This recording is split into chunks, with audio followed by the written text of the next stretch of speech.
We've played the explanation game in different contexts in the classroom. We played the explanation game with a box full of artifacts to do with the postal system as a way to introduce our unit on the postal system. And what I'm trying to do is play that game in different contexts so that the children start to see that the game helps develop our thinking and our sharing of different ideas. Today, we're going to be looking at a piece of artwork done by a grade 12 student.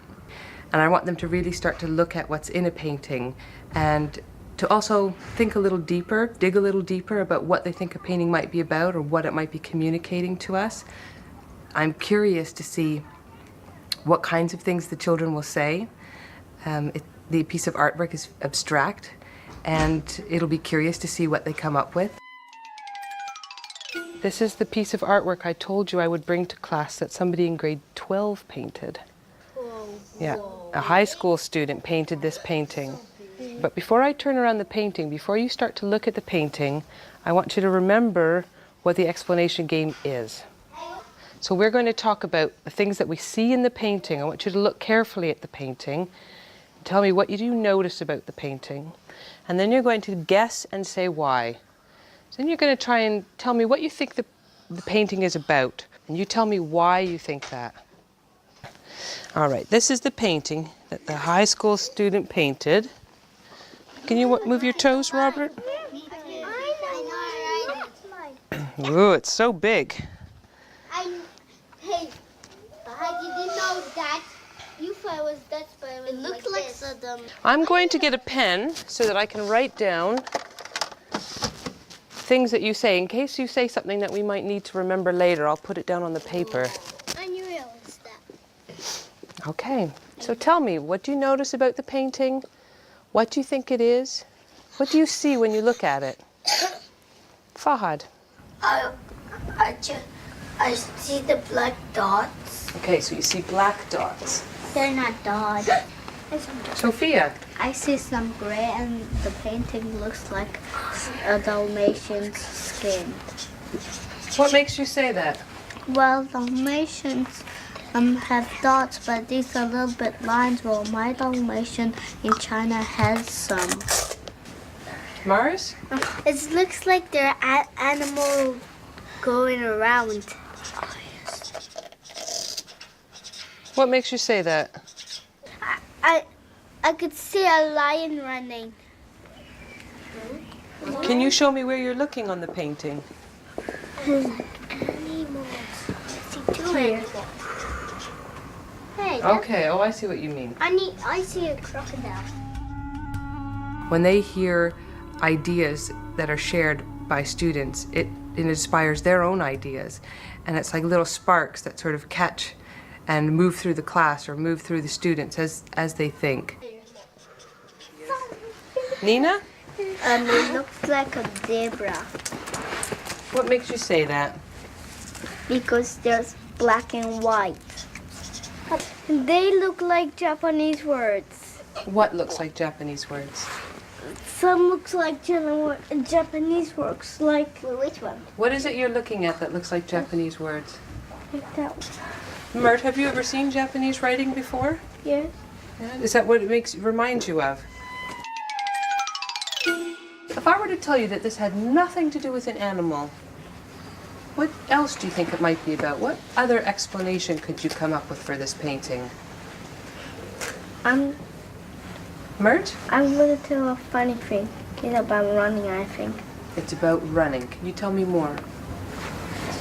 It's why these things have feet and do like this. Sophia? It reminds me of my mommy's hair because they're a bit gray and white and black. Sophia.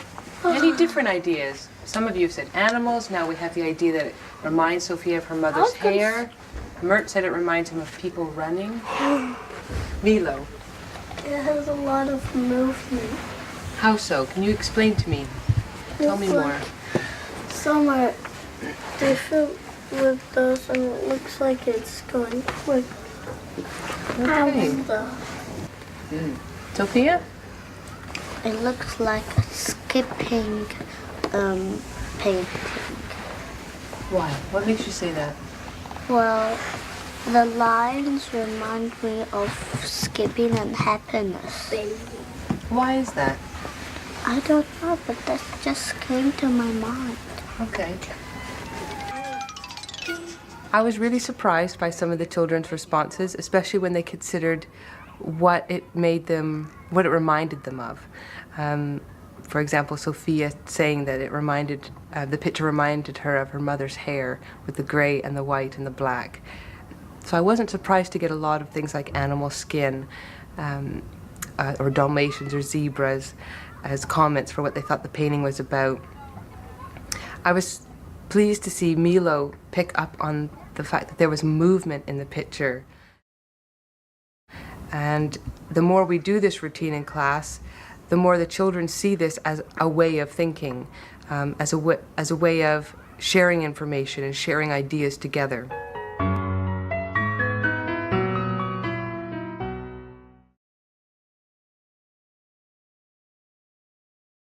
Grade, best grade ever.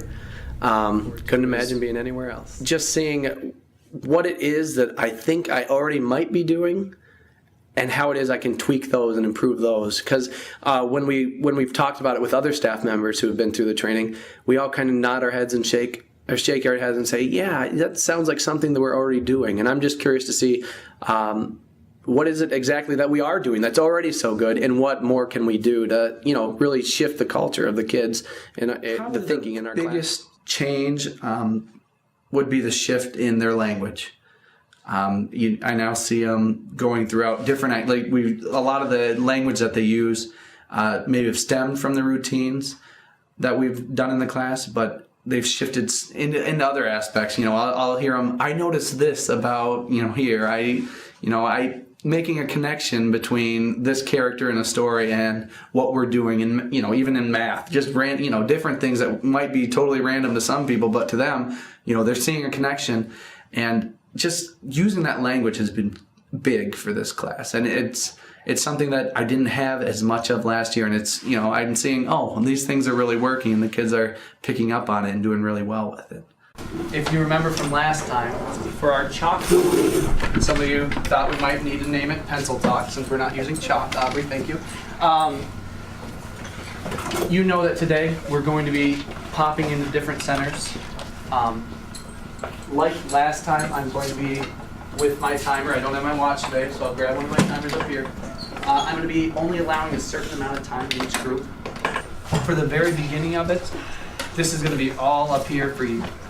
And then as we get finished, as we get to each center, you're going to get to see other people's thinking on their paper. And at the very end, I'll give everybody an opportunity to make a swing around and check out what everyone else had to say as well. Okay? So you'll get an opportunity to see their thinking on the paper.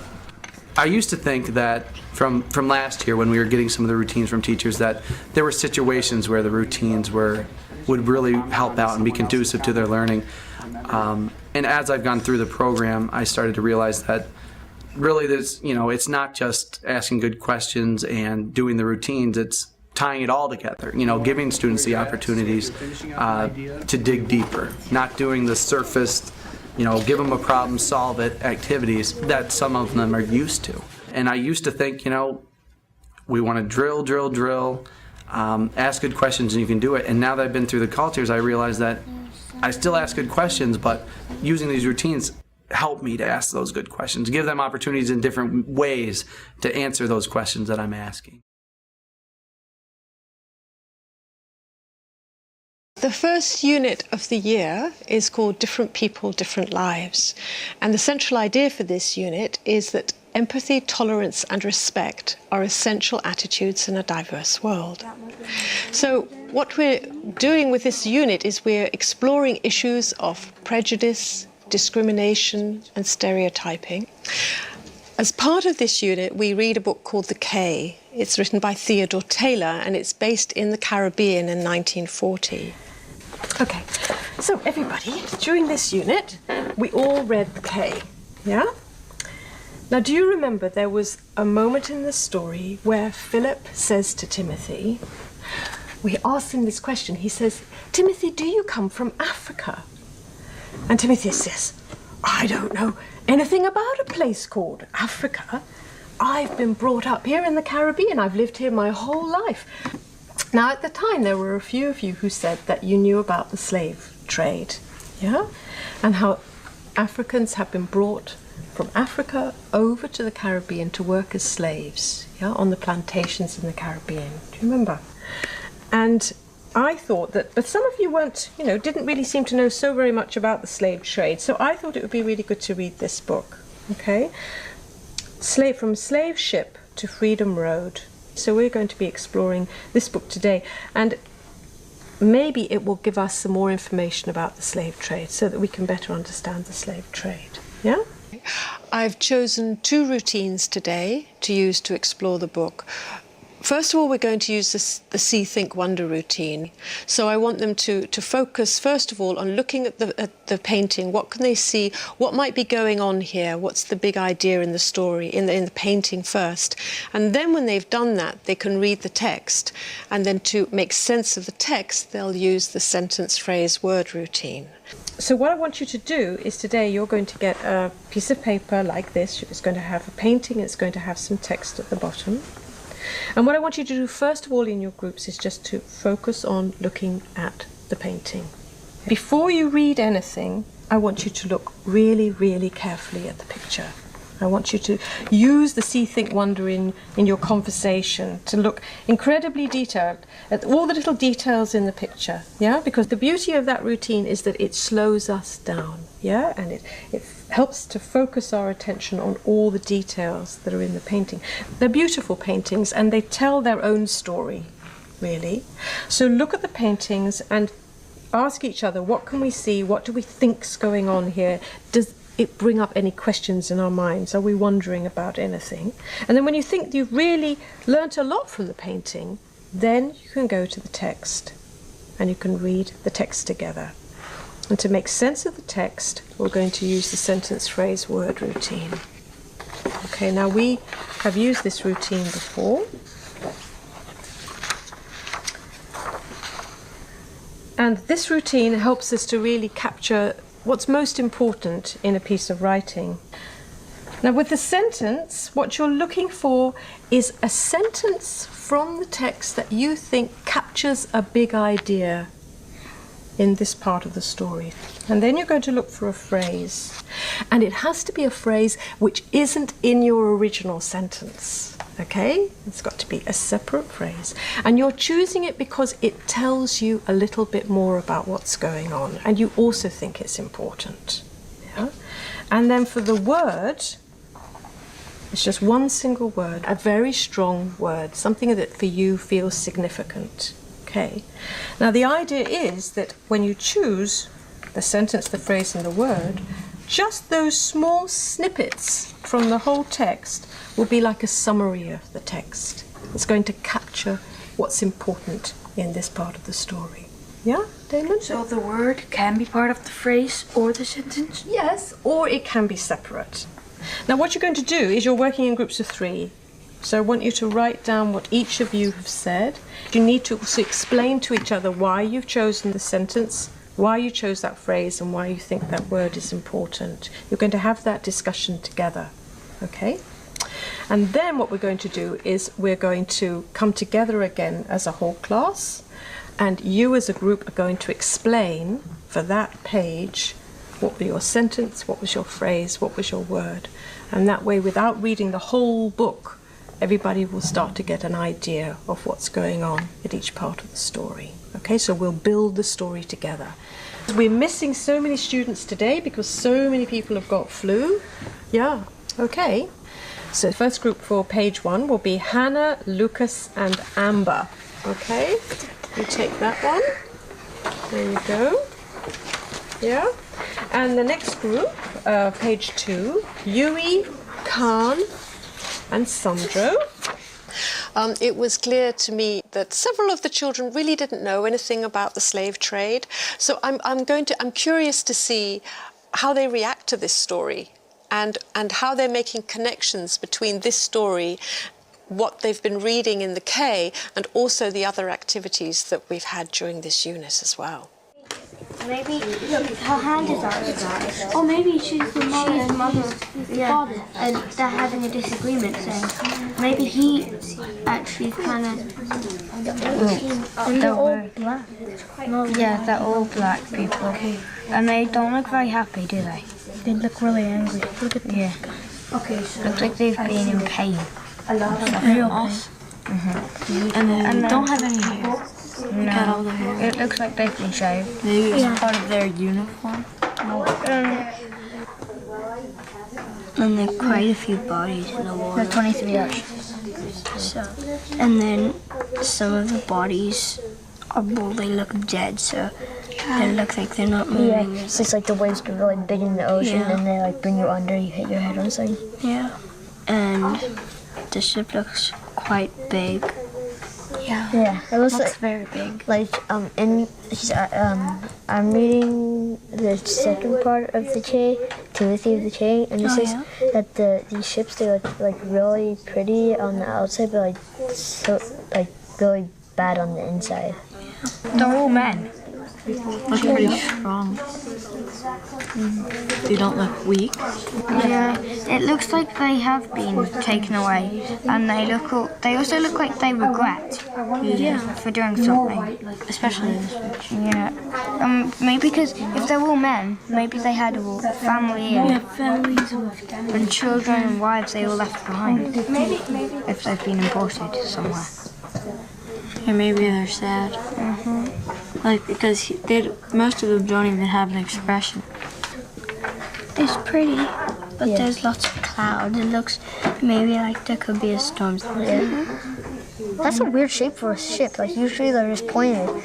It has a lot of sails, like 1, 2, 3. Could be that they did a campaign to stand up for him, and he was the leader or something. And Maybe he was chief of the village. yeah, maybe. So what does it make you wonder?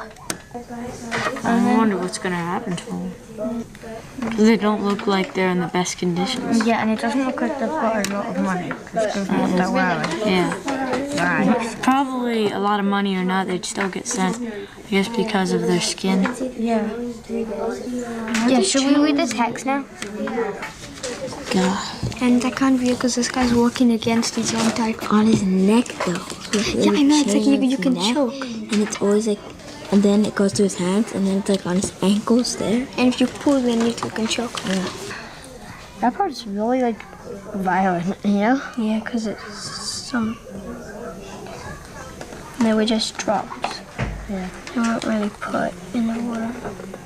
It's kind of scary. No, they just laid there. Maybe they And were tired. they laid there without no food or anything. They just sun. That's probably why they got sick, and then that's why they died. Yeah, I think that one is trying to think maybe what will happen to the future. Looks like there's like hope inside there. A little. Why don't you start then to read the text? Because I think when you read the text here, you might find yourself getting quite surprised at reading the text. To have value in the heart of another, to value another in your heart. Is that not what it means to be a human? If I value you in my heart, I would rather hurt myself than hurt you. If I value you in my heart. Slavery was part of a business. The slave owner wanted to make as much money as he could, but what happened if the price of cotton fell 1 year and the slave owner could not pay his bill? We've used the sentence, phrase, word, routine in class before. So what I'm going to be looking for is to see if children are more confident about making their choices and explaining their choices and justifying their choices to the other people in the group. The other thing that I'm going to be listening for is the language they use to explain their thinking and whether or not they're using the vocabulary that we've been exploring during this unit, whether or not they're making that their own. Like it explains like they've been like taken away and they're like really, really angry. So should I write this out? Yes. You guys can choose while I'm writing. I think I like the sentence. When we understand in the heart, each of us is less alone because they seem very they could be thinking, oh no, now I'm here by myself. But if they understand each other, then they feel more secure, maybe. Well, I think this one that says they do not care what your real name is or who you really are, because it just shows how they didn't care that they had lives, they didn't care that they had a family. The phrase that I chose, guys, was the slaves ran away and disappeared, because I think it really shows like how much they hated being slaves and like that they just wanted to get out of there. Yeah. And like that they really didn't enjoy it. What was yours? Mine was the same as yours. Why did you choose it? I chose it because they treated them really badly in the camps, Yeah. and they gave them hardly any food, and if you did one thing bad, they'd like punish you, even if it wasn't very severe or anything. Yeah. And my phrase was many slaves escaped to free states in the north. I say this because many, like, it was important to know where they were going, and they probably chose the north because a lot of the countries in the north, like Canada, weren't under the rule of the United States, so they were free there. Oh yeah, that's. I still want the word anger, because anger is just something that really all of the slaves had, and the white people had it on them too for whatever reason. I think I'm going to choose alone, because they were alone. Now they're alone because they've been taken from their families and put here. So they're probably missing their families and they're feeling really alone. And look at the faces, expressions. Well, the word I chose was disappeared, and the reason that I chose it was because it really like showed how much the slaves wanted to get out of slavery and how much they really hated being a slave. yeah. My word was mistreated, because I thought it's important to know that they were mistreated a lot, and that, like in the picture, the white patroller is dragging this man on a horse but by a rope, which shows, yeah, that it's a lot of mistreatment. So I chose escape because it connects with Igor's mistreated, because they were so badly mistreated they wanted to escape and get out from the plantations. Well, this picture is actually just showing like how if they tried to escape, they'd be mistreated just like really, really badly, because you can see in the picture that he's tied to a rope which is tied to a saddle And of a he's horse. got bruises everywhere, and Cuts. and he's going around rough ground, so that probably would hurt a lot and he got, make you bleed. Cuts and stuff. Okay, so you've done a good job of picking your sentence, your phrase, your word, and now I want you to go to this next part here, and where we're talking about the themes. So what did the author and the artist really want us to think about? They're saying, now pause here for a minute. What's really going on in this situation? But they got cruelty. There's cruelty, isn't there? Yeah? And- Because and injustice. why do you say there's cruelty? Because they got guns. Yeah. So they're kind of wielding the power, yeah? And these people are feeling, how are they feeling? Mad, probably discriminated against. Yeah. Do you think there's a loss of something? I mean, look the way that they've dressed them. Do they still have their own? No, they all wear, the men wear white kind of underpants, I think, and the women wear the Dresses, like short dresses. They're actually being treated like items because they get bought and sold. Okay, so that's what I want you to capture in the themes. You know, how were people feeling about this at the time? And there's different points of view. These people, they know what they were feeling about the situation, but then think about all of Their these point of people view. from their point of view, exactly, yeah? How were they feeling? And then in the interpretations and implications, this part here, what I'm asking you to do here is to think about how does this situation that happened so long ago connect to our world today, in the present day? What's going on in our world today which is in some ways similar? Like still like child labor in Africa and India and stuff. That kind of thing as well.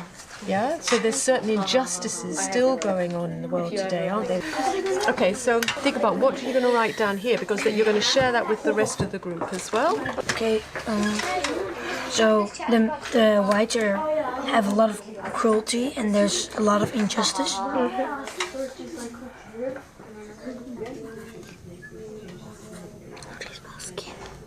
S-K-I-N. Yeah? So think about our central idea. How does it connect to our central idea? Was there respect being shown? But I also I wonder if they like tried running away or fighting the people trying to take them. They were probably like really sad, but maybe they couldn't because then they knew if they took them at the end, they would treat them really badly. Yeah, like the white people who took them give no rights, you know? Yeah, they had no rights. They Yeah, were. the black people had no choice. Yeah. Like they didn't. The Africans have no rights. They had to go on the slave boats because they forced them. Yeah. But is there anything like that going on in the world today now? It happens sometimes at school as well, even just small, like somebody will treat other people badly, and if they don't not wearing like the clothes that somebody else wears, they can make fun of them for that, of their religion or where they come from. They could like make fun, just small little things though. So in a way, this is like bullying, isn't it? Yeah. It's just on a bigger scale, but it's still maybe coming from the same place. Okay, so well done, everybody.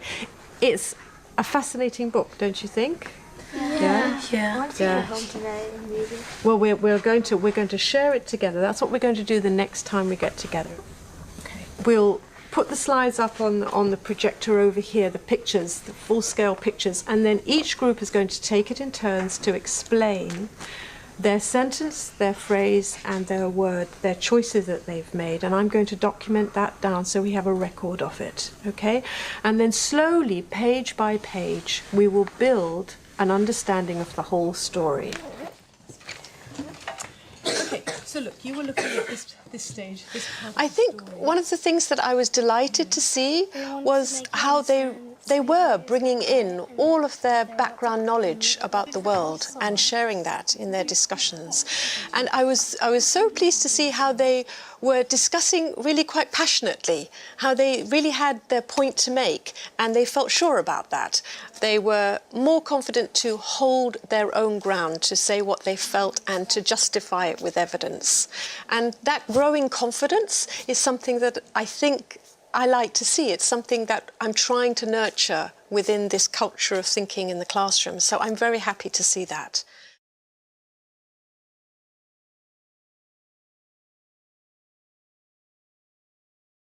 In our social studies lesson, I'm having the children work together in small groups to talk about a video that they watched yesterday. The routine that I've chosen to use to structure their dialogue today is the Connect, Extend, Challenge routine. And I know that yesterday with the substitute you watched a video about the story of Lucy, one of the biggest archaeological findings that has happened in the past 10 years or so. And what I asked you to do last night for your homework was, after watching that video, write in your social studies journal a little bit about how did that video and watching that video connect with some of the things that you had already been thinking about and all the kinds of things we've already been researching. How did something in that video extend your thinking in some way, take your thinking in new or further directions? And then I also asked you to think a little bit about and write in your journal, what are the puzzles that still come up in your mind about this whole idea of searching for human origins and the beginnings of human society? So what I'd like you to do today here in your small groups is, I'm going to give you 5-6 minutes or so. I want you in your small groups to talk a little bit about what were some of the connections and extensions to your thinking that this video gave you a chance to do. I never thought that the Australopithecus was monkey-like because in our book it just said that it was our ancestor, and I really didn't think that it would have all that hair and it would really look like a monkey. I know. I just kind of thought it would be like a caveman or something. They described it more also. Yeah. And I think the biggest. Can I go now? Yeah, go ahead. It really extended my thinking about how they get fossilized, like you said before. Yeah. Especially in water.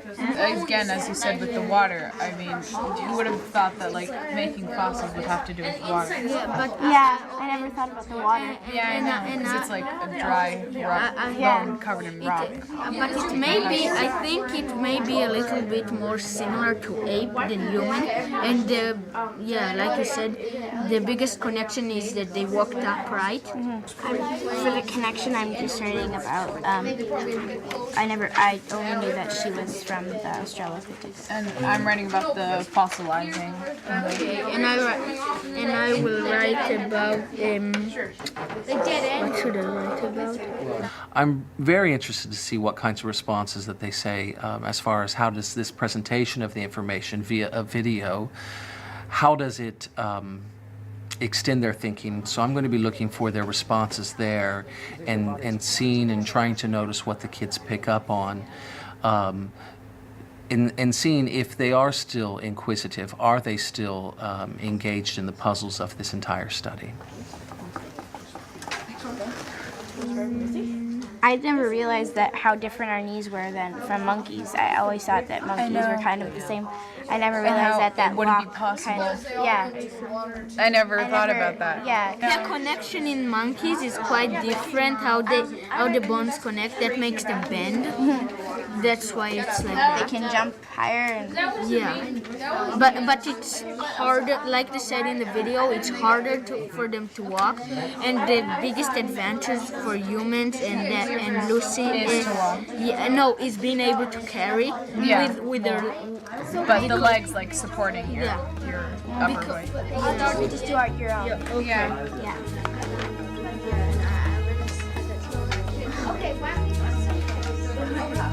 Were there any new connections or extensions that made you think? Yeah, just write your last thing down for now, and because it's time for us to kind of turn to some whole class talk about the connections and extensions bit.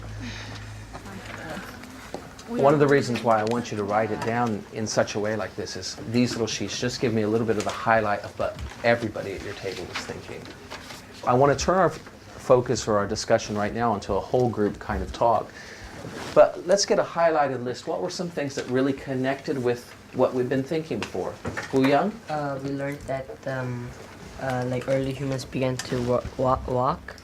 Okay. And in the video it showed that they walked. Something else. No, Jose Maria? To add what Wu Young said. Yeah.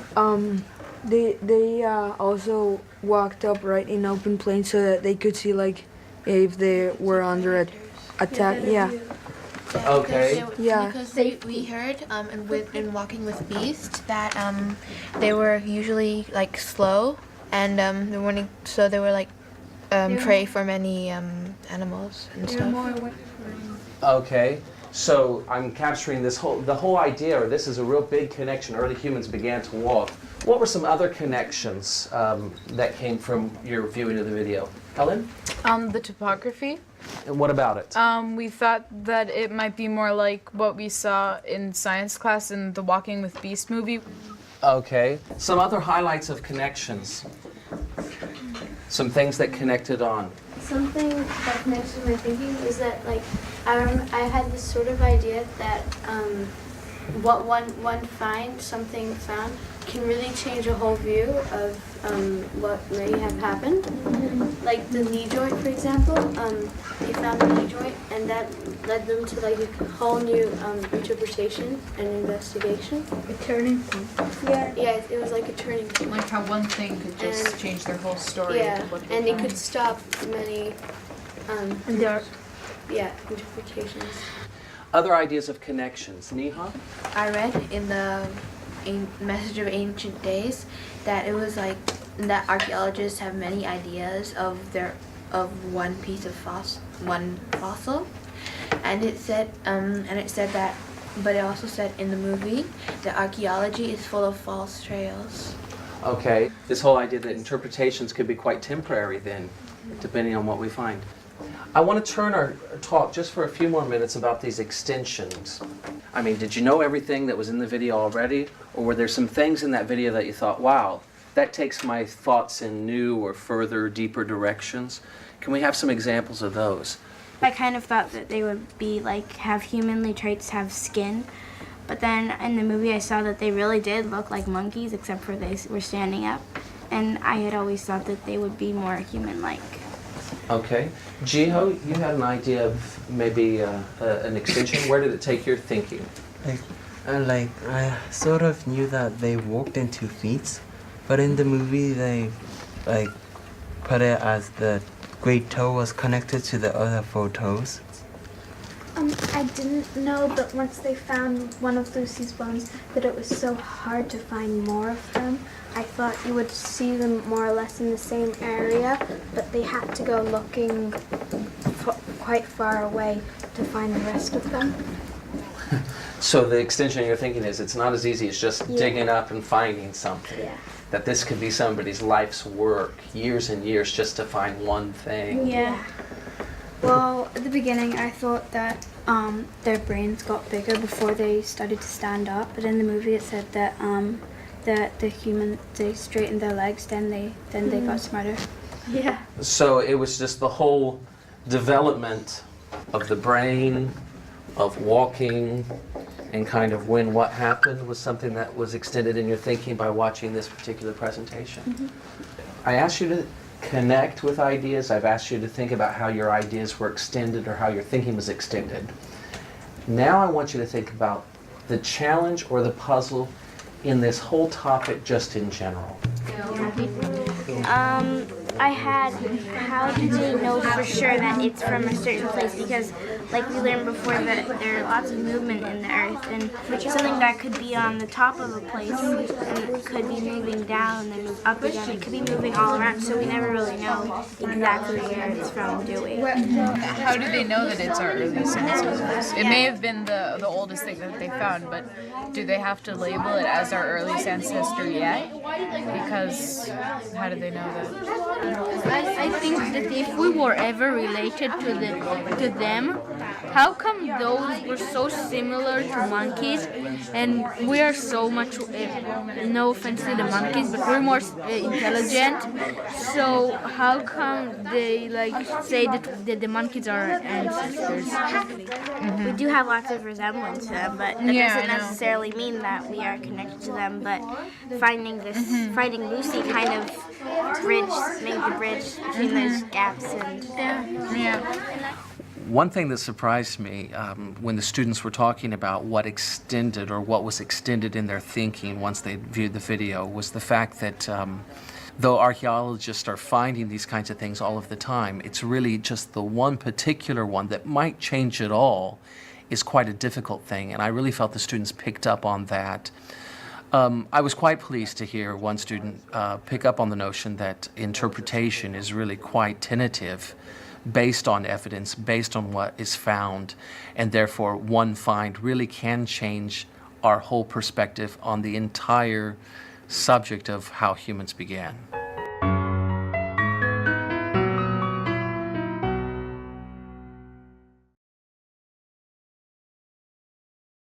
At Chesaning High School, and I teach chemistry and calculus.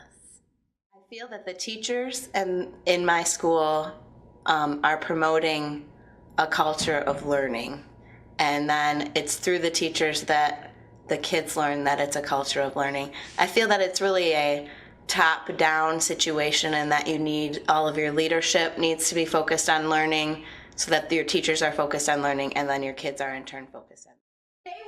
I feel that my teaching has changed in that I'm just more aware of focusing on trying to understand the students' reasoning rather than just making sure that they get to the answer. So I'm more aware of it, and so then I can direct my questions more appropriately, and that has changed in my room. What I'd like you to do next most of you are done, a few of you are still working. Find someone in the room who has not seen your CSI yet and exchange ideas. And they're kind of, like, Ray's kind of boring. Yeah, I thought the routine went very well, the CSI. It was their second time doing this activity, but the first time I only had half the class here because of a field trip. And so today I got to see everyone's thoughts through it and had good explanations. I mean, you get a wide variety, but the ones that I've looked at so far and that were shared with the class were good connections to the actual chemistry concept. It's a pretty broad concept, and so, but it has many details, and so I've focused kind of on the details up to this point, and so I wanted to go back to the broad concept and see what they thought about the broad concept and know about stoichiometry. We'll start with volunteers that would like to share part or all of their own CSI. Brown, because you use moles, and moles are brown, even like different moles. Okay. Good. Blue, red, and yellow, and they said they chose these three colors because they are the three primary colors, and stoichiometry is a primary building block of chemistry. The water cycle, because it goes, it keeps on changing to different things. Okay. Good. First picture was plane, because plane taking off, when they take off, they go from one place to another, and they like to take different paths to get there. Good. Yeah. Okay. This unidentified person drew a box of chocolates because you never know what you're gonna get, equation-wise. And then you drew a chalkboard because when I think of stoichiometry, I see equations being written out on the board. Good. So, yeah. I ask for explanations more, and I notice that I'm doing it. I feel like I probably did it before, but it wasn't a conscious thing that I was doing. But now I consciously ask, well, why do you think that? Or explain to me why. Or instead of asking the answer, asking, well, why does that happen? And so I feel that that has been the biggest change, is that I'm just more aware of asking for explanations, of asking for thinking, rather than just asking for answers.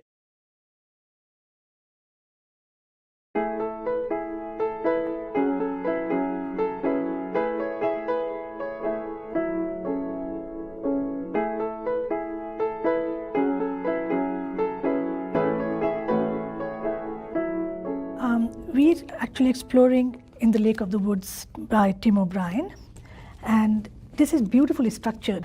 So today in class, I will be asking the students to create a concept map where I am hoping that they will explore John's past and begin to draw connections between his past and his present, to be able to identify those factors and those influences in his past that have made him the individual he is today. Now, for the last couple of weeks, we've been exploring John's past. We've been investigating his past and trying to unravel the secrets of his mind and trying to understand what makes him the individual he is today. We've been trying to make connections between his past and his present. Now, I want you to think about all that, to reflect on what we have been considering earlier. Make a concept map of John, all right? But we'll be making this concept map in a very structured way. The first is, I would like you to just brainstorm on another piece of paper, just list all the ideas that you can think of regarding the influences or the impact of his past and his recent present on making him the individual he is today. So what were all the influences? List those first. Some of these ideas that you have listed here, you will realize that some of them are most central to making him the individual that he is today, while others may be more tangential. I'd like you to use this map, this concept map here, and place these ideas according to their degree of importance. The ones which you feel are more central and more absolutely essential to make him what he is, place them closer to the center. And the others which may have had an impact on him, but may not be such a direct one or such an important or central one, place them on the sides.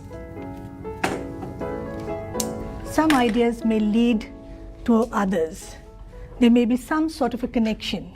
Identify the connection in your mind and draw lines to connect the ideas. 2 ideas may be connected, 5 may be connected. If you can make connections and identify why you feel one idea is linked to another, write that on the line. Is it the cause of the other idea? Did this somehow lead to it? Was it an extension? Was it the outcome? You may use a phrase, a sentence, or just a word to identify what the connection is. As you see, Ronnie, you're absolutely right. Between all of them. And just say that the author did. If you can identify what the connection is, yes. If you are drawing lines between all of them, as long as you can see the connection, that's fine. The key ideas that you had identified earlier, and extend them, elaborate on them. What other ideas come to your mind? What was the impact on John? How was this impact manifested in his current behavior? You can use bubbles to identify this next stage.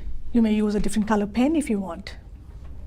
This is your understanding of John, his past and his present. You've actually generated ideas on your own, you've sorted them out, you've made connections, and then you have elaborated. Now I want you to work as a group, share ideas with each other, come to some sort of a consensus as to which ideas are more central than others, place them, do the same sort of thing again, same structure you adopt, and on this overhead, I would like you to follow those 4 steps and create one common concept map.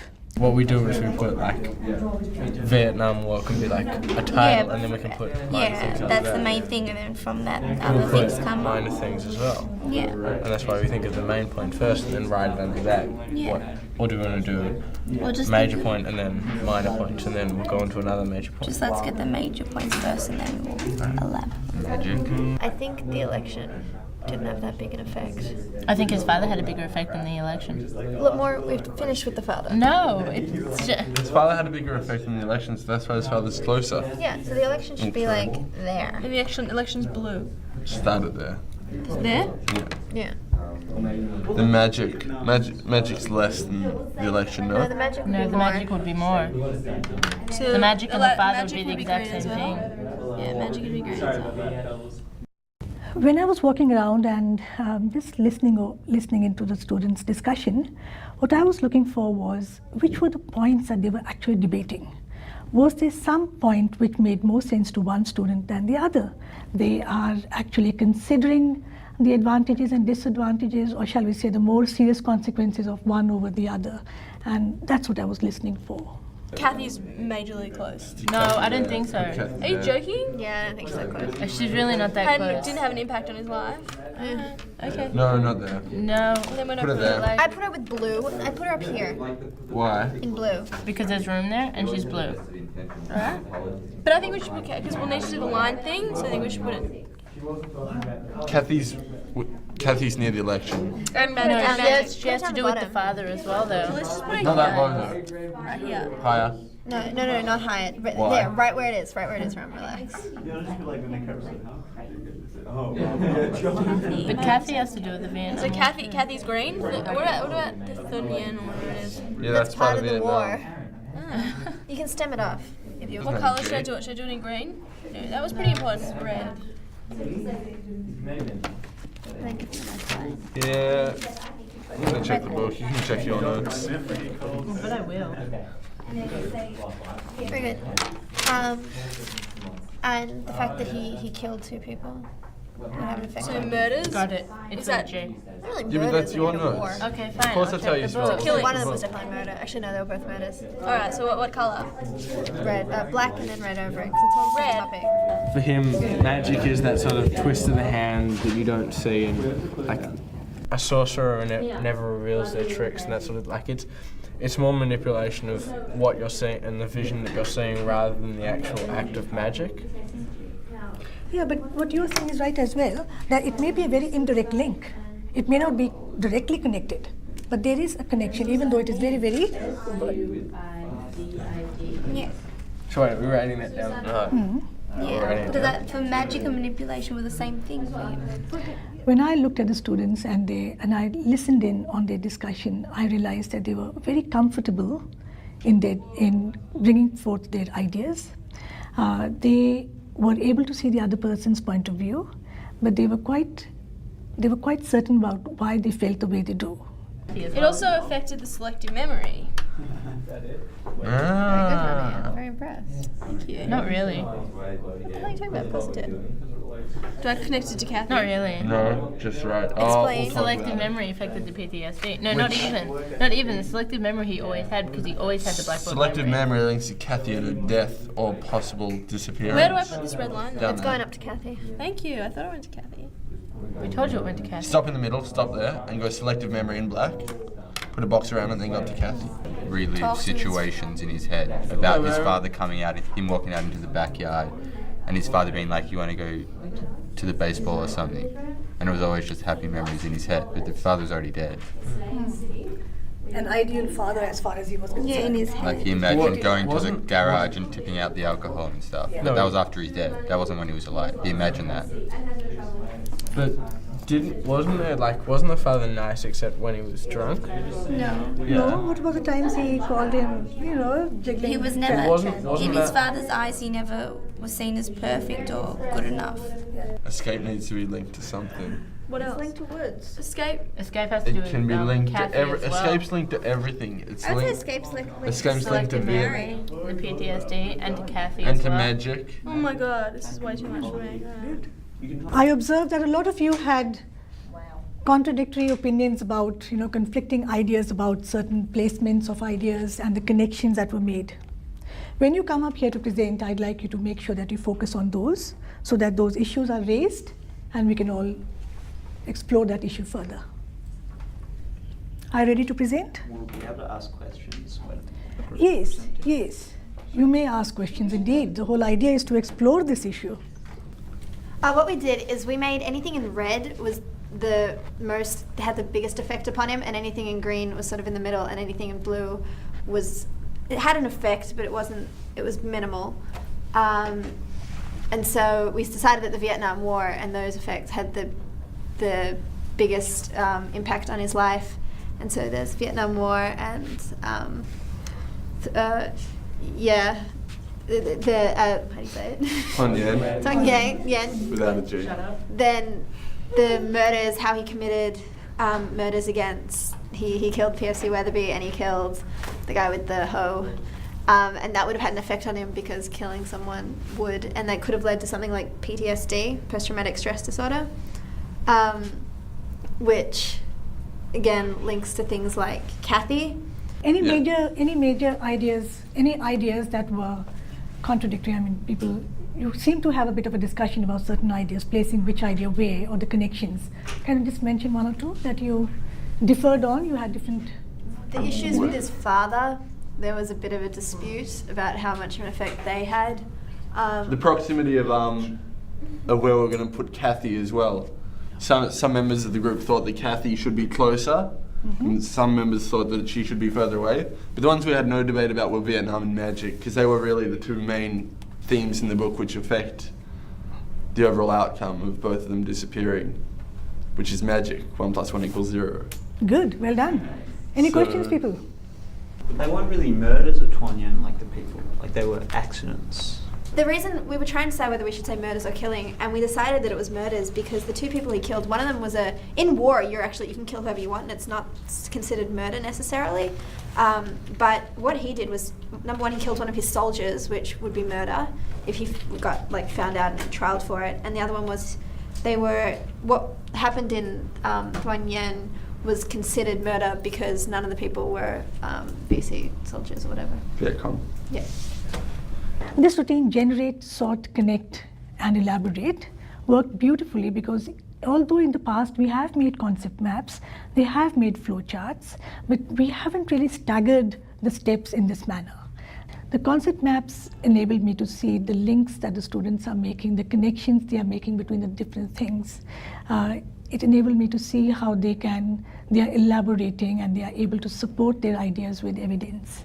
The concept maps made me see the numerous ideas that can be generated, and it gave me an insight into their understanding that the past few weeks that we've been discussing the book, they have been able to take out the global issues and begin to form connections and links between all of them. And they had a very good overall understanding of the character that we're talking about, the protagonist, John Wade.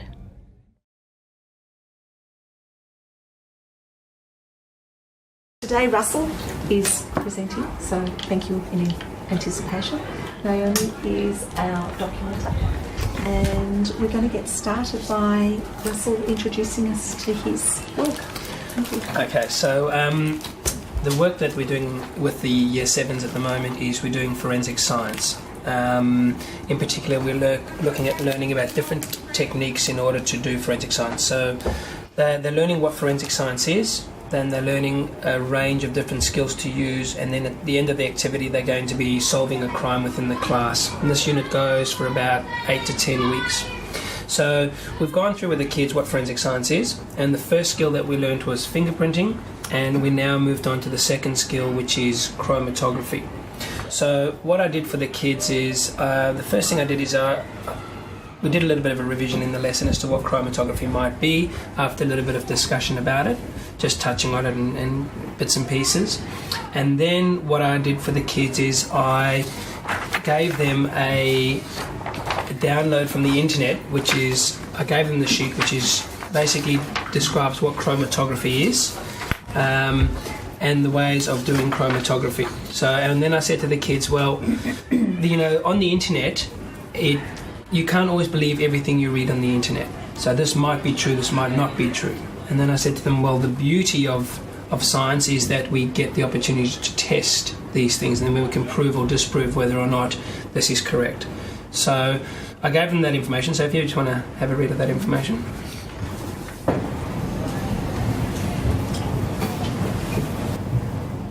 I hope that's clear for everyone what chromatography is, because there's a test. What I then said to the kids is okay, well, we've got this definition or this theory of what chromatography might be, so let's try and test out what it is. So what I then went and did is on the back of that sheet that I originally gave you, I decided to do a compass points with the kids first. And I said, before we get straight into our experiment, you know, what are some of the things that we need to know about chromatography before we can create our own experiment to test this theory. So they were told that this is a theory and they were going to test this theory, and that they were going to have to create their own experiment. But before we dove straight in and started to do the experiment, we were going to look at what should we look at first and what area should they focus on first. And so we did a compass points. So the sheet that I just handed out to you now is, the front bit is exactly the same as what you just read. And then the second bit is what I was going to be looking for in the compass points. So I've written down things that I thought that they would be looking for as well.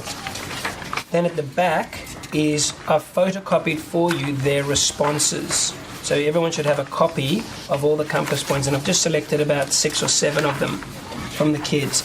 So now if we all read the work to ourselves and take any notes you might have that you might want to comment on later, thinking about what we're going to describe and speculate and so on as we go through them.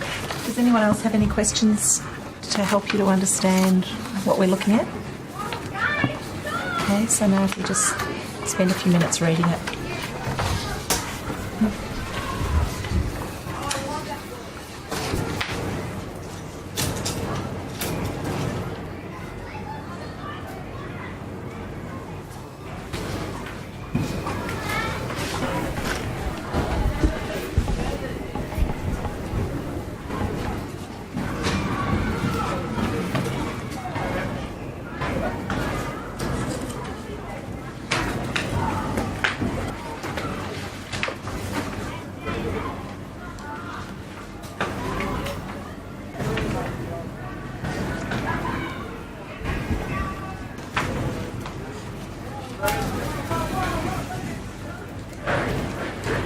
From the compass points, they actually went into a think, pair, share, where they then, as a group, were going to come up with an idea on how to do the experiment, and then that lesson was ended off with a tug of war to look at whether or not it was going to be useful as a technique or not.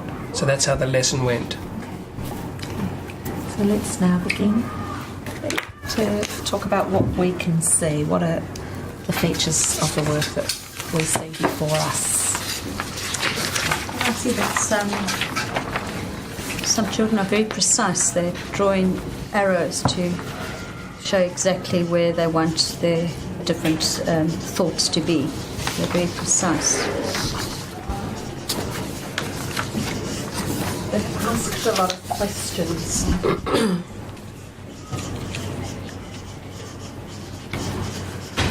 I see circles or ovals around some of the words.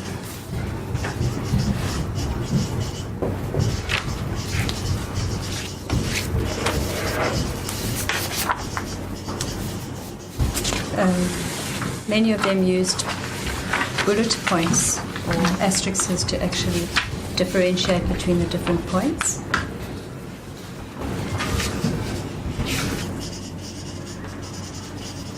I can see the word chromatography written many times. Insolvent, they're starting to use the language, they're using the language from the definition.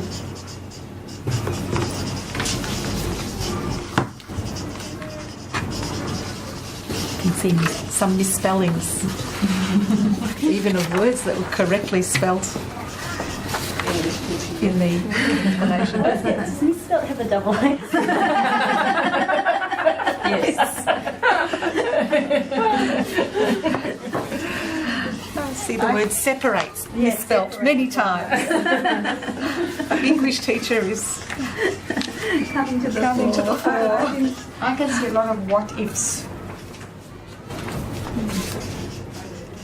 And will and could. I can see asterisks at the beginning of some phrases and sentences.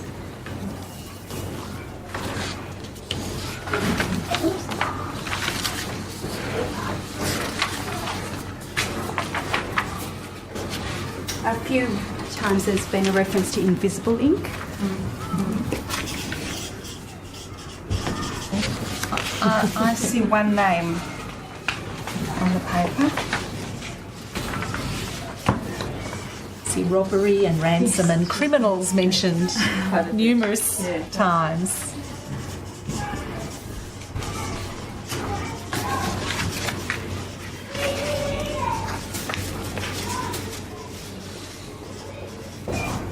One child I saw made a link to this being useful for end of term tests or end of Only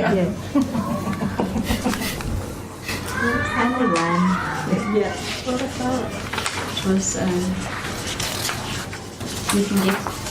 we get to do this, and it will help us with our test at the end of the year. And I'm not sure if it's under So I wanted to know this was expensive.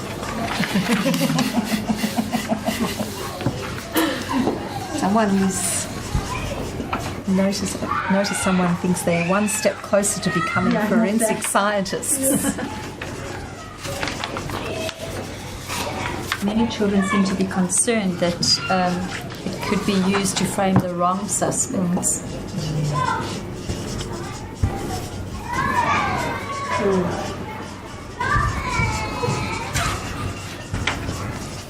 I see that each page has a lot of writing on it.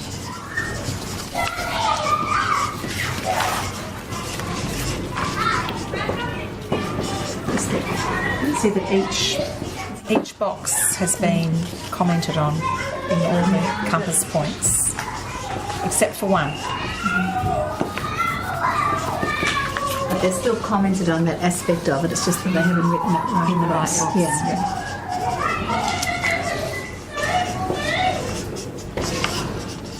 One student said, "I don't feel good about my experiment because I think it will stuff up." Yes, I think there's an up there.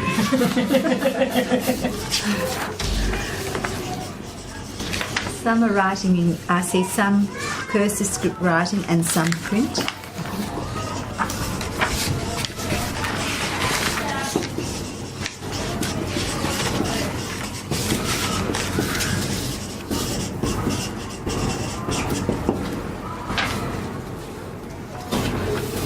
Some very vigorous crossing out.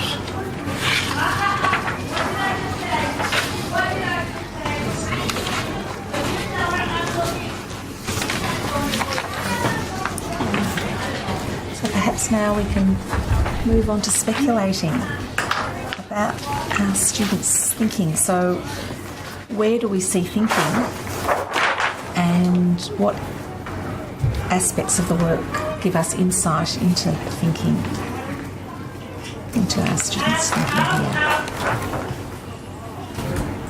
There are lots of questions. They're thinking about the actual experiment itself, in questioning its success, whether the ink will separate, how much solvent. Sorry, no.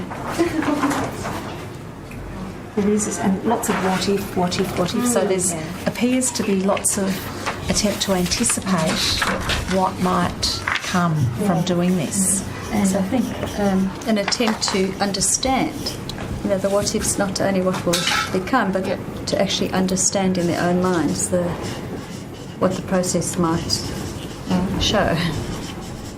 They're thinking a lot about the end result. Yeah. There's a lot of thinking about the success of what's going to happen at the end. And lots of connecting it to the process of crime and attempting to solve crime. So the fascination with forensics and robbery and ransom, fixation with robbery and ransom and framing. So that sense that they're speculating that this could be useful, but it could also work against people, so that there is a sense of concern. Real concern for possible misuse of the technique. Or that it's also not relevant in some, that it's useful, but it's not going to be useful in other criminal practice. Like one of the children says, it's not going to be a key point of evidence for every crime. It's not something you can use to solve every crime. So it's almost like they're thinking of showing caution. It's just not going ahead with it, but we need to stand back and really think about So although they're impressed by the science of it, that they're cautious to immediately jump to conclusions or to accept it blindly. Open to other options. Or that there might be other options. And also some wondering, is there any connection at all? Like one child said, how can ink solve a crime? So just trying to see the connection. A little bit of a caution if there's something in the pen which can be dangerous. Yes.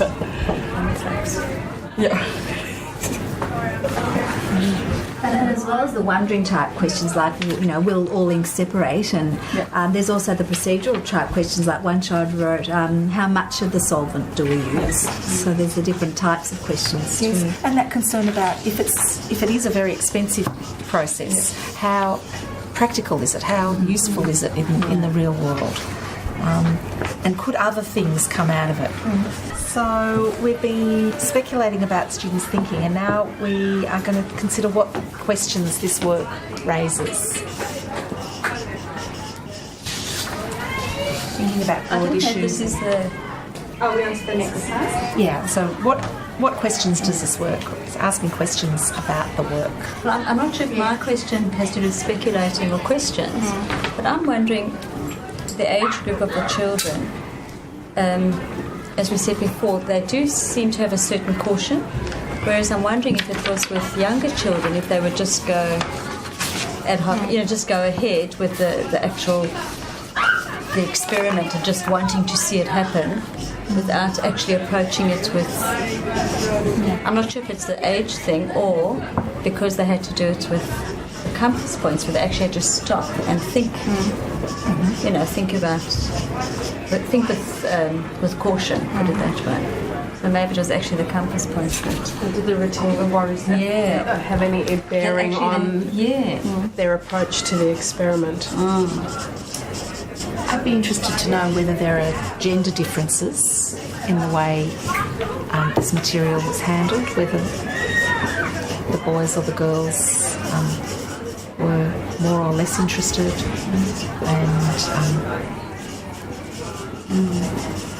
and how that varied. And I think that's the same sort of question. Were they mixed groups? Did they have boys and girls in the group together? And ability groups, maybe. I mean, is it the conscientious children together? How did the groupings occur?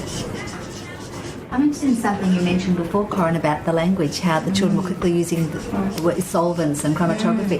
And I'm just wondering, had they been exposed to those words before? How quickly do children internalise new language, even sophisticated language? How much did it help Russell giving the explanations, on the first part?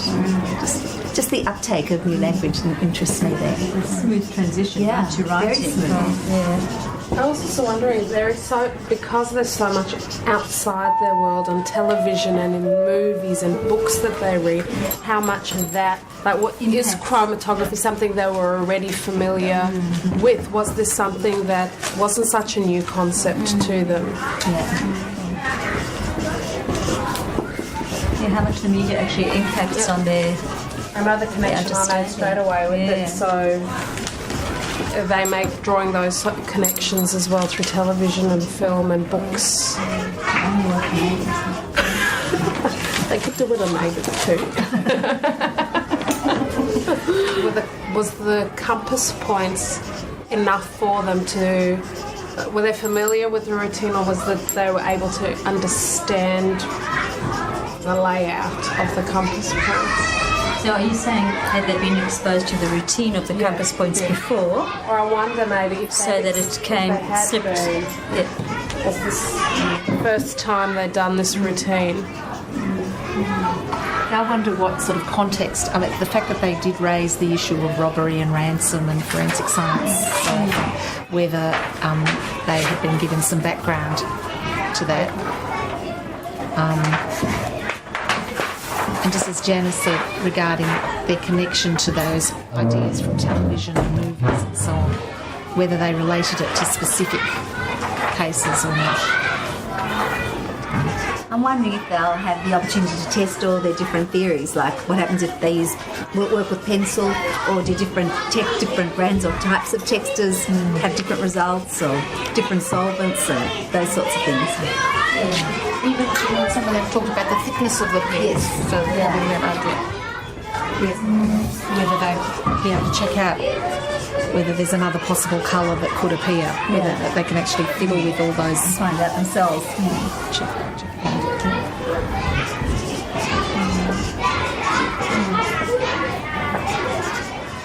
I'm actually wanting to know, you said you did a think, pair, share afterwards, if that would have changed any of their stances at all once they had listened to and chatted to other groups about it. Would that have broadened their views or changed their views at all?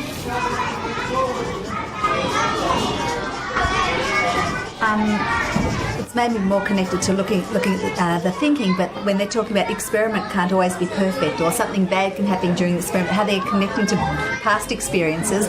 And I wonder, if they're looking at this new one with perhaps a little bit of trepidation, thinking, I remember before when things didn't work so well, and is there some anxiety from previous experiences?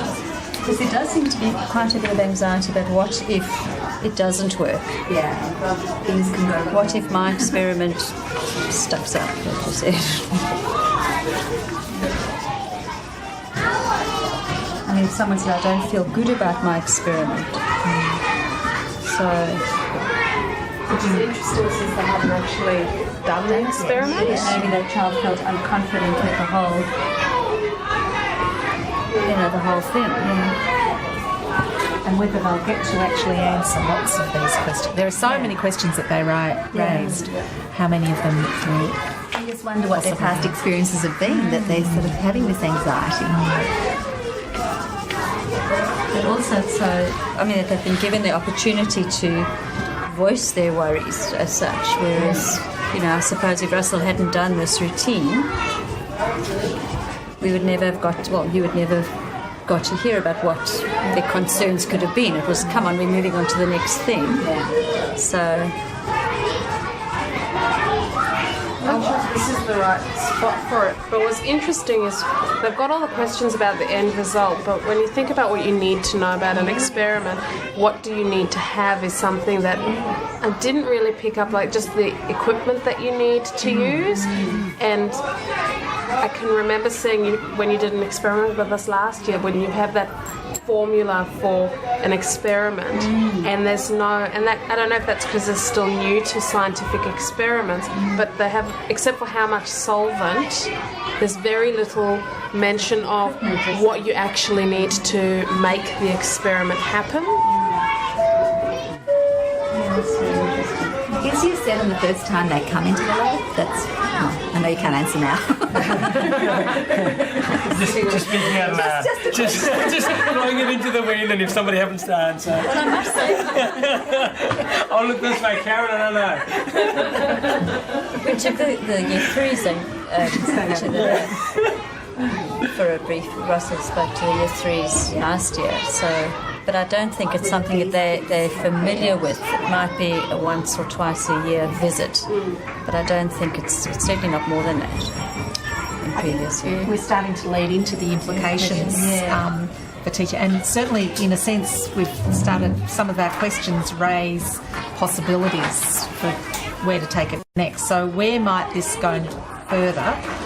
Where may it go next to extend and build on students' thinking? So implications, please, Naomi, for teaching and learning. So practical possibilities. Maybe one can be integrated into any of the other subject areas that the children are exposed to. Getting kids to understand that that's how a scientific process works, that it doesn't have to have the perfect outcome, that the mistakes and the stuff-ups, I think is the word, and are part of the process, and that's okay, and it's So that should not generalise into all their areas. Yes. You know, we could take that from the science lab as such and make it generalised into everything. That, mistakes are part of learning. So... And some mistakes lead to new discovery. Absolutely.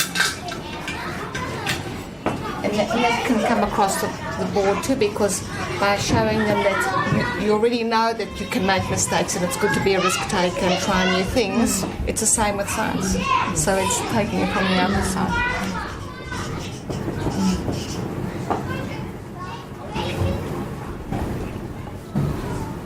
I suppose it's also bringing that self-awareness to what is involved in when you turn on the television and you see it happen so quickly and you get these amazing results really, really quickly, but what's actually involved in trying to find a solution to something with the implications of solving a crime and not framing someone or not putting someone in jail because of a mistake that was made. All of those, the greater implications of what one experiment can have, or how vital a piece of evidence is in an investigation.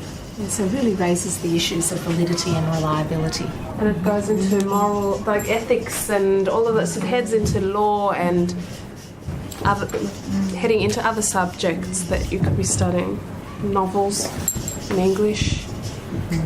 Because I think it is documented sometimes. You know, you've seen the newspaper of the stuff-ups that are made with whether it's DNA testing or this or that. You know, that there are an awareness that these aren't necessarily foolproof. Or changes in scientific experiments that development, so that what like DNA testing, which weren't available 20 years ago, all of a sudden you've had someone sitting in jail and it was something that just wasn't available to prove. There's a university in the States where the course content, students are given the case of individuals who are on death row, and their course content is actually researching those cases and seeing whether they can come up with really new evidence, which ultimately in some cases has led to the overturning of the result because of new developments, exactly, DNA and so on. It would be a really interesting thing for kids to explore that. And that really brings in capital punishment, doesn't it? Yes. I think it's interesting to look at forensic science over time. Like now we do have all this modern technology, but going back in time when they didn't have this, how did they solve crimes? What other methods can there be? But I suppose one wonders how far Russell can take that in his science lab. I mean, how... But in a way, it almost lends itself to, because in a science lab you don't have the same access to a whole lot of technology, so you could rely on things that aren't as technology driven to think, well, a long time ago that's what people had to do, so what were some of the things they did? And maybe bring in some literature, I don't know, looking at Sherlock Holmes and some of the fictional crime stories and what they did. Perhaps Russell could work closely with the English teacher on that. Yeah, certainly, because some of the novels that are being studied may well have direct... Is that Arthur Miller book in Year 7? That's a court case, isn't it? I can't remember what it's called. In Year 10 we do Almost Silence. Well, there's some issues there that arise that would be different today because of technology. Subtle. We do another novel in Year 10. She's a trained ninja. Or an untrained. Didn't even know she was here. She just left. There's a Year 10 novel we do with a mafia base that's got a ransom situation. That would be a connection to outside. I'm thinking of the disappearing children in the school. Where they've gone to. Follow the trail. Yeah, Josie could use this on a Friday afternoon when they do a runner. Well, they're missing school jumpers. Well, maybe it's now time to let Russell speak again.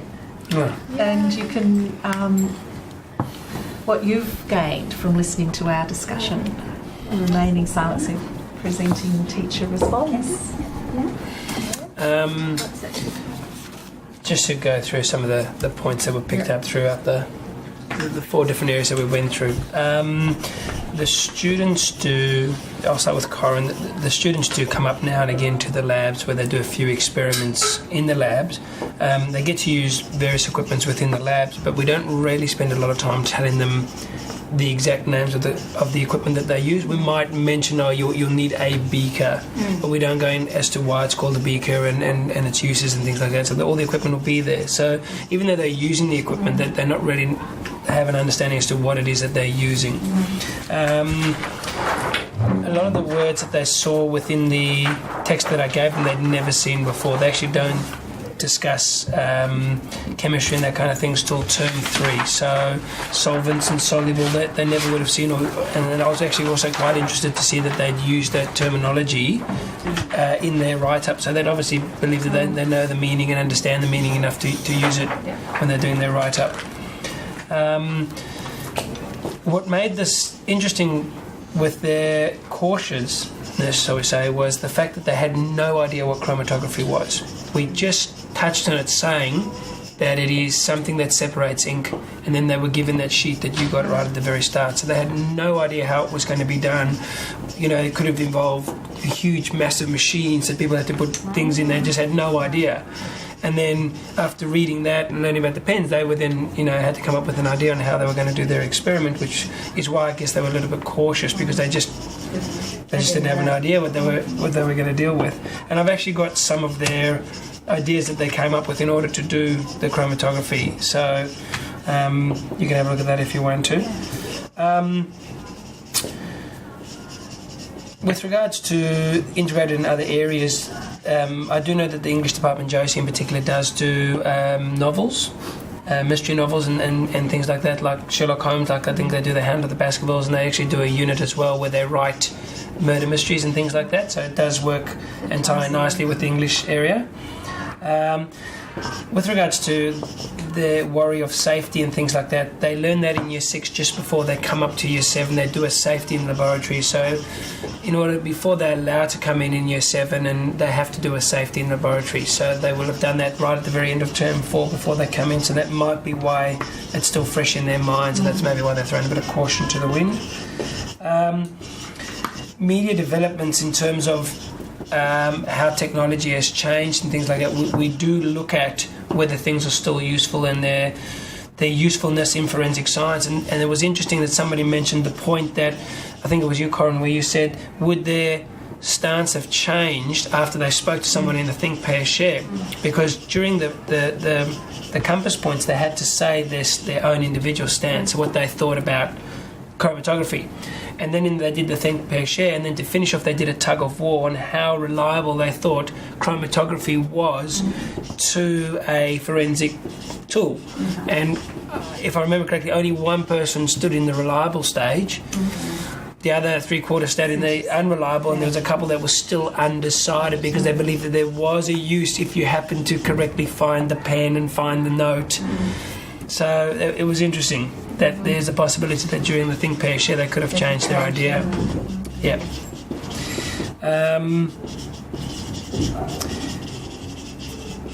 The other point that was made, and which was the one student that kept going on about the result, the end result, the end result, the end result, and a lot of them were thinking, if I stuff up and if I make mistakes, and the journey of learning as much when you get something wrong as opposed to getting it right is just as important as just working out the right thing. And there's a fantastic line from a movie, because as you know I love movies, which is National Treasure with Nicolas Cage, and he says to the guy that Thomas Edison tried 3,560 odd times to create the light bulb to get it to work, and when somebody said to him, aren't you annoyed that it took you that many goes to get it right? He said, no, I just now know 3,500 ways not to make a light bulb work. So it's interesting that they don't see the benefit of doing the chromatography and not getting the correct result or making a mistake, and that they can learn so much from that. So that was also quite interesting, that they just want to get it right the first time. That's something that's probably been instilled over the years. That's something that we all, I suppose, have to work hard on to undo. Yeah, definitely.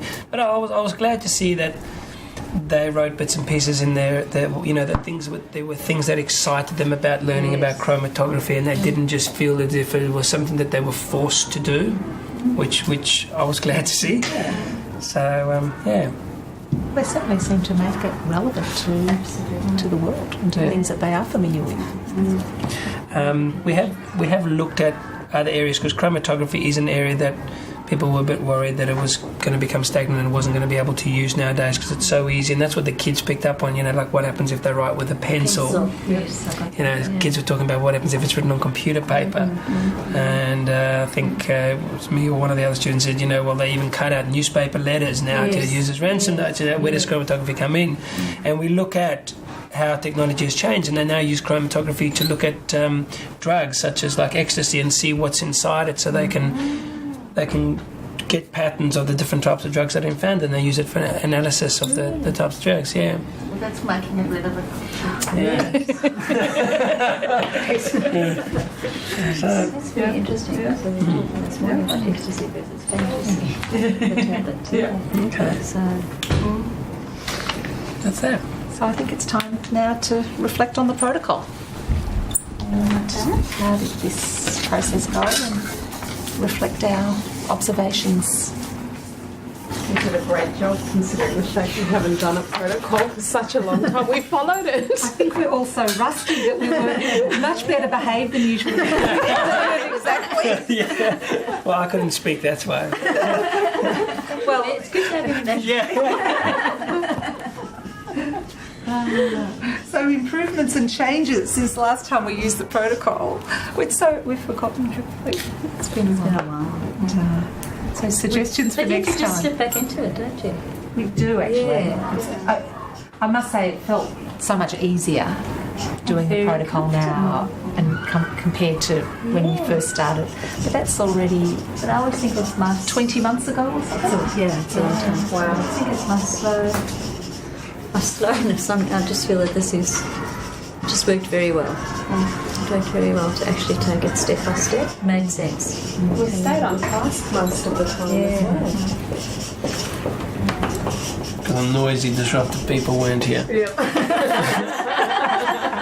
Maybe turning a camera also doesn't help. I think we were much better at the describing. Remember at the beginning when we used to describe, we wanted to ask questions or make comments, but we were very focused on just saying what we can actually see. Yeah. So I think it's probably the familiarity with that, with the routine that's made us better at it. More confidence because we have done it many times before. Like a bit like riding a bike. But I think it also shows that maybe we should be doing this more. But maybe not every time, but it's good to reconnect and do it. Yeah, revisit is the word. Yeah. Because it guides us through the process. And I think I find that in my classes too, that when you start with perhaps see, think, wonder, and really focus on what you see, you do pick up things that you wouldn't just if you were to launch immediately into interpretation and discussion. Because I think it's breaking it down into smaller bits, so you're not just hurrying through. You're taking it slowly and sitting back and actually thinking about your thinking. So I think so it needs to be far more thorough. I think also because the presenting teacher's not actually speaking at all besides the presentation in the beginning, it allows you to be able to see it from other people's points of view.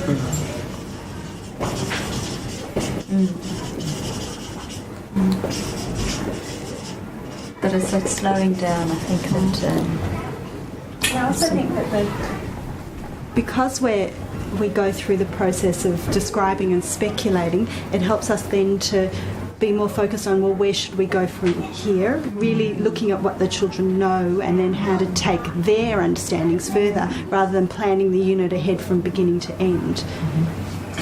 And also with the sharing amongst us, I suppose, different people's ideas of where we could take the children. You know, very often it's you relying on yourself. And it's very useful, I think, to have a team around you that you could throw it open. Very what are your perspectives? suggestions? And, you know, we all come from our own perspective, as you say. So I think that's enriching. I'd like to bring my whole work program in.